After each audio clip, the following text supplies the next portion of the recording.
سورۃ البلد، اب یہ اس کا جوڑا ہے۔ بسم اللہ الرحمن الرحیم، لا اقسم بہذا البلد۔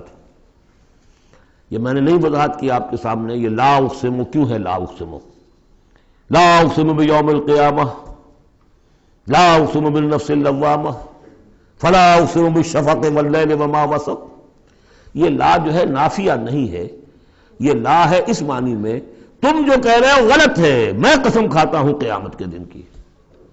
اسی طرح تمہارے دماغ میں جو بیٹھا ہوا غلط نہیں، جیسے کہ انگریزی میں نے I swear by the day of judgement, لیکن ہوتا کیا ہے انگریزی میں نے کے بعد کوما لگ جاتا ہے تو آپ کو پتہ چل گیا یہ علیحدہ ہے، لیکن عربی میں یہ کومے وغیرہ ہے نہیں۔ تو لا اقسمو میں نہیں قسم کھاتا، یہ نہیں ہے، نہیں قسم ہے مجھے قیامت کے دن کی، نہیں قسم ہے مجھے اس شہر کی۔ کون سا شہر؟ مکہ مکرمہ۔ کیوں؟ یہ ابھی بات میں واضح ہو جائے گی۔ وَأَنْتَ حِلٌّ بِهَذَا الْبَلَدِ، اور اے نبی آپ حلال کر لیے گئے ہیں اس شہر میں۔ اور کچھ لوگوں نے ترجمہ کیا ہے آپ کے لیے حلال ہو جائے گا یہ شہر، یعنی یہ کہ ایک وقت آئے گا کہ اس شہر میں خونریزی کرنا آپ کے لیے اس کی اجازت ہو جائے گی، حالانکہ یہ جو ہے بلد الحرام ہے۔ گویا کہ فتح مکہ کے دن کچھ نہ کچھ تو وہاں پہ آخر خونریزی ہوئی ہے، بہت کم، منیمم ہوئی تو ہے، لیکن یہ کہ میرے نزدیک وہ مفہوم نہیں، مفہوم پہلا ہے۔ آپ کو حلال کر لیا گیا ہے، اس وقت آپ کی عزت نفس پہ حملے ہو رہے ہیں، آپ کو ستایا جا رہا ہے، آپ کو تکلیفیں دی جا رہی ہیں، آپ جھیل رہے ہیں۔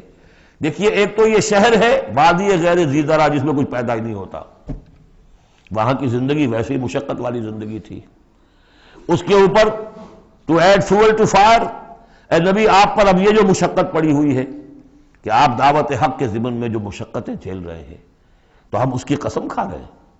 لا اقسم بہذا البلد وانت حل بہذا البلد ووالد وما ولد، اور تیسری قسم والد اور اولاد۔ یہ ایک اور مشقت ہے جو انسان پر ہے، اولاد کا پالنا، پروان چڑھانا، پرورش کرنا، کتنا بڑا بوجھ۔ یہ قسمیں کھا کر کیا کہا؟ لقد خلقنا الانسان فی کبد، ہم نے انسان کو محنت و مشقت ہی میں پیدا کیا ہے۔ یہ گویا کہ اس کے ساتھ جوڑ لیجئے، یا ایھا الانسان انک کادح الی ربک کدحا فملاقیہ۔ تو میں نے اس وقت بھی عرض کیا تھا غالب کے جو دو اشعار ہیں، قید حیات و بند غم اصل میں دونوں ایک ہیں، بہت سے پہلے آدمی غم سے نجات پائے کیوں؟ مشقت تو یہاں ہر ایک کے لیے، محنت ہے، مشقت ہے، تکلیف ہے، مسائل ہیں، پریشانیاں ہیں، کوفت ہے، ہر شخص کے لیے۔ بس ذرا سا فرق ہے، کوئی ایئر کنڈیشن کمرے میں بیٹھا ہوا ہے لیکن چین نہیں ہے، ایئر کنڈیشن کمروں کے اندر مخملی گندیلوں پر نیند نہیں آ رہی ہے۔ کوئی شخص ہے کہ جس کو مشقت جو ہے جسمانی ہے، کسی کی مشقت جو ہے وہ نفسیاتی ہے، مشقت ہے۔ لقد خلقنا الانسان فی کبد، یہاں کوئی بھی اس کبد سے، اس مشقت سے مستثنا نہیں ہے۔ قید حیات و بند غم اصل میں دونوں ایک ہیں، موت سے پہلے آدمی غم سے نجات پائے کیوں؟ لیکن وہاں سورہ انشقاق میں اس سے اگلا مرحلہ ہے کہ اب تو گھبرا کے یہ کہتے ہیں کہ مر جائیں گے، مر کے بھی چین نہ پایا تو کدھر جائیں گے، مرنے کے بعد پھر کھڑے ہونا ہے اللہ کے حضور میں جا کر۔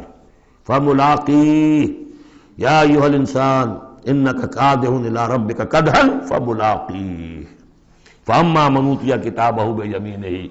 اب یہ وہاں پر مسئلہ ہو جائے گا۔ تو انسان کے لیے مشقت اور محنت جو ہے یہ اس کا مقدر ہے۔ ووالد وما ولد لقد خلقنا الانسان فی کبد ایحسب ان لن یقدر علیہ احد۔ اس محنت و مشقت میں جو انسان پڑے ہوئے ان کے تمرد کا حال دیکھو، ابو جہل کو دیکھو اکڑا ہوا ہے۔ اگر ان کے لیے دنیا میں آسانیاں ہوتی تو یہ کیا کرتے، کیا ستم ڈھاتے، کیا بغاوتیں کرتے؟ کیا انسان یہ سمجھتا ہے کہ اس کے اوپر کوئی قابو نہیں پائے گا؟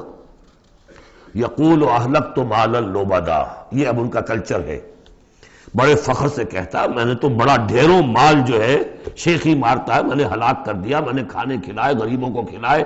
یہ بھی ان کی مسابقت رہتی تھی ان میں جو لوگ تھے۔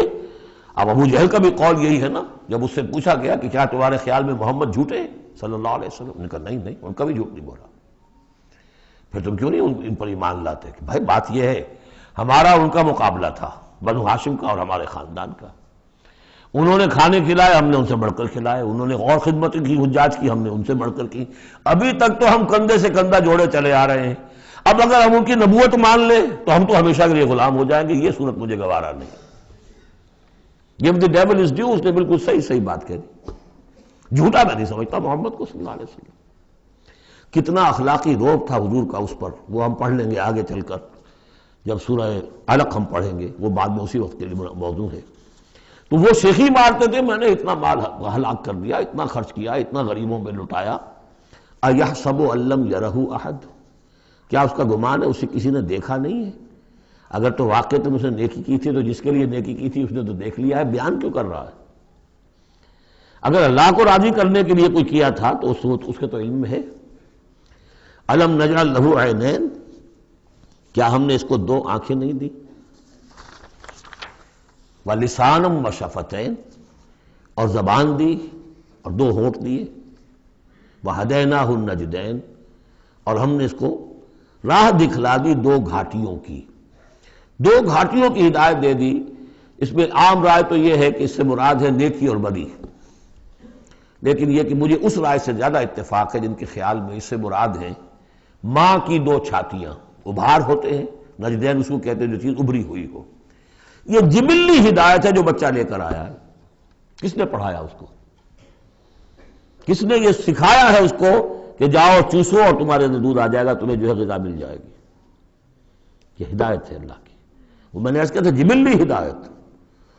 الذی خلق فسوی والذی قدر فہدی، یہ ہدایت تو وہ لے کے آیا بچہ، اسے معلوم ہے میری غذا کہاں ہے۔ اس کی ماں میں، اس کے منہ میں جاتا ہے ماں کا دودھ اور وہ اس کو چوستا ہے اور پیتا ہے، کہیں سے سیکھ کر آیا ہے، کوئی ٹریننگ اس کو دی گئی۔ وَهَدَيْنَاهُ النَّجْدَيْنِ، بہرحال دونوں معنی آپ ذہن میں رکھیے۔ فَلَقْتَحَمَ الْعَقَبَةَ، لیکن وہ گھاٹی کو عبور نہ کر سکا۔ گھاٹی کون سی ہے بھائی؟ وَمَا أَدْرَاكَ مَا الْعَقَبَةُ، جانتے ہو وہ گھاٹی کون سی ہے؟ فَكُّ رَقَبَةٍ، کسی گردن کا چھڑا دینا، آزاد کر دینا، کسی غلام کو آزاد کرا دینا اپنا مال خرچ کر کے، یا کسی مقروض کا قرضہ ادا کر دینا اپنے مال سے۔ او اطعام فی یوم ذی مسغبہ، یا کھانا کھلا دینا بھوک کے دن جبکہ اپنے بھی لالے پڑے ہوئے ہوں، قحط کا عالم ہو، اور آدمی کو نظر آ رہا ہو کہ میرا اپنا سٹور بھی جو ہے گندم کا ختم ہو رہا ہے، پھر بھی کھانا کھلائے بھوکے کو۔ یتیماً ذا مقربۃ، اس یتیم کو کہ جو قرابت دار بھی ہے، بھتیجا ہے، بھانجا ہے۔ او مسکیناً ذا متربہ، یا وہ محتاج جو مٹی میں رل رہا ہے۔ ثم کان من الذین آمنوا وتواصوا بالصبر وتواصوا بالمرحمہ۔ دیکھیے یہ ہے وہ فلسفہ جو سورہ حدید میں آیا تھا، اب اچھی طرح سمجھ لیجئے۔ اس میں سے انسان کا، اس گھاٹی میں سے نکل جائے گا تو آگے رستہ صاف ہے۔ وہ اصل جو بریک لگا ہوا ہے وہ مال کی محبت کا ہے، اس کو کھولو گے پھر گاڑی چلاؤ، چلے گی گاڑی۔ جس کے دل میں یہ مال کی محبت ہے، جو مال کو خرچ نہیں کر سکتا کسی بھی ضرورت مند کے اوپر، کسی ادائے حقوق کے اندر، اب وہ شخص جو ہے وہ تو گویا کہ اس گھاٹی سے نکلا ہی نہیں۔ اسے ایمان کی کہاں نعمت میسر آئے گی، ایمان لے بھی آئے گا اس حال میں تو منافق ہوگا۔ سمجھ رہے میری بات کو؟ اگر یہ گند دل میں سے نکلا نہیں، پاک نہیں ہوا، تو ایمان لے بھی آئے گا کسی وجہ سے تو منافق بنے گا، مومن تو نہیں بن سکتا صحیح معنی میں۔ اس گندگی کو دور کرو، جیسا کہ ہم نے وہاں پڑھا تھا، اعلموا ان اللہ یحیی الارض بعد موتها قد بینا لکم الآیات لعلکم تعقلون ان المصدقین والمصدقات واقرضوا اللہ قرضا حسنا یضاعف لهم ولهم اجر کریم والذین آمنوا باللہ ورسلہ، یہ منزل طے کر کے اگر ایمان لایا انسان تو اولئک هم الصدیقون والشہداء، وہ ان کے مراتب عالیہ کھلے ہوئے ہیں، ادھر جاؤ یا ادھر جاؤ اپنی استاد طبع اور مزاج کے مطابق۔ یہاں بھی وہی ہے، پہلے یہ کام کیے ہوں فلقتحم العقبہ، اگر اس گھاٹی کو عبور کر لے، اور گھاٹی کون سی ہے؟ فک رقبۃ او اطعام فی یوم ذی مسغبۃ یتیما ذا مقربۃ او مسکینا ذا متربہ ثم کان من الذین آمنوا وتواصوا بالصبر وتواصوا بالمرحمہ۔ زمین کے اندر سے یہ گند آپ نے نکال دیا، شوریلی زمین کے اندر جو بھی تھا اس کو صاف کر کے اب بیج ڈالیے ایمان کا۔ ثم، یہ زمین تیار ہو گئی ہے، اب بیج ڈالیے۔ ثم کان من الذین آمنوا، پھر ہوا وہ ان لوگوں میں شامل کہ جو ایمان لائے اور تواصوا بالصبر وتواصوا بالمرحمہ۔ یہ وہ مضمون یہاں آ گیا ہے، والعصر ان الانسان لفی خسر، الا الذین آمنوا وعملوا الصالحات وتواصوا بالحق وتواصوا بالصبر. اور یہاں پہ ترتیب بدلی ہوئی ہے، وہاں ایمان کے بعد عمل صالح یا عمل صالح کے بعد ایمان ہے، وہاں تواصی بالحق کے بعد تواصی بالصبر ہے، یہاں تواصی بالصبر پہلے ہے، تواصی بالمرحمہ بعد میں ہے. تو اس میں تقابل سے بہت سے جو حقائق ہیں وہ کھلتے ہیں. اب وقت تیزی سے ختم ہو رہا ہے. ثم كان من الذين آمنوا وتواصوا بالصبر وتواصوا بالمرحمہ. اگر اس گھاٹی کو عبور کر کے آدمی آئے اور پھر وہ ایمان لانے والوں میں شامل ہو تو پھر اس کا معاملہ اولئک هم الصدیقون والشہداء عند ربهم. اولئک اصحاب المیمنہ، یہ ہوں گے میمنہ والے، داہنے والے. وہ داہنے والا ہم پڑھ چکے ہیں سورہ واقعہ میں بھی، فاصحاب الیمین ما اصحاب الیمین واصحاب الشمال ما اصحاب الشمال فالسابقون السابقون کنتم ازواجا ثلاثا. 3 گروہوں میں تم تقسیم ہو جاؤ گے. پھر یہ بھی ہو سکتا ہے ان کو جو اعمال نامے دیے جائیں گے داہنے ہاتھ میں دیے جائیں گے، ان کو جو اعمال نامے تھمائے جائیں گے وہ بائیں ہاتھ میں تھمائے جائیں گے. اولئک اصحاب المیمنہ. ویسے یمن کا لفظ آتا ہے خوش بختی کے لیے، تو یہ خوش بخت لوگ ہیں، یہ کامیاب ہو گئے، یہ رشد اور سعادت کی منزلوں کو پا گئے، یہ فوز اور فلاح تک پہنچ گئے.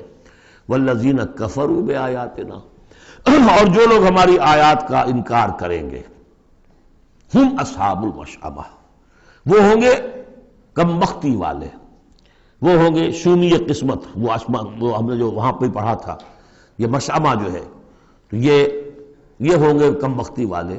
علیہم نار موصدہ، ان پر آگ بند کر دی جائے گی. یعنی ایک وہ ہے آگ کہ جس کا باہر نکل رہے ہیں، لپٹیں نکل رہی ہیں. ایک یہ کہ بند کر دیا جائے تو ساری حرارت اندر ہی اندر رہے، گویا کہ جسے دم پخت کہتے ہیں آپ، پوری کی پوری جو ہے ان کے اوپر آگ موند دی جائے گی. علیہم نار موصدہ. اللہ تعالی ہمیں اس سے بچائے اور ہمیں اللہ تعالی اپنی شان غفاری اور شان رحیمی کی طفیل ہمیں اصحاب جنت میں داخل فرمائے. بارک اللہ لی ولکم فی القرآن العظیم.